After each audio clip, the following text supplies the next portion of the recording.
Hi! Welcome back to my YouTube channel, and for today's tutorial, ituturo ko sa inyo kung paano nga ba mag-clear mode sa ating Facebook videos. But first, kindly subscribe to my channel and don't forget to hit the subscribe button and the bell to notify you for my new updates. And once to learn more, just keep on watching and let's start.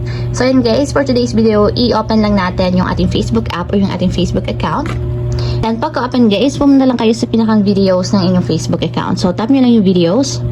And then dito guys, for example, itatry ko lang i-clear mode itong Facebook video. So kung makikita nyo guys, pag naka-clear mode siya, mawawala lahat ng mga buttons na nandito sa my right side or yung buttons dito sa taas. So para ma-clear mode, katulad nito, tap nyo lang dito yung 3 horizontal dots na nandito sa my lower right corner. So tap lang natin.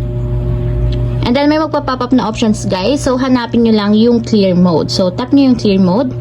And automatic guys, mawawala na yung mga buttons na nasa right side niya. And then yung nandito sa baba. And guys, mag-clear mode siya katulad nito. So kung gusto nyo namang ibalik sa dati, tap nyo lang itong button na to sa baba. And ayan guys, bumalik na siya sa normal mode. So ayun lang guys, ganun lang kasimple kung paano nga ba mag-clear mode sa ating Facebook videos. If you have a question, can you comment down below and don't forget to hit the subscribe button and the bell to notify you for my new updates. And thank you for watching!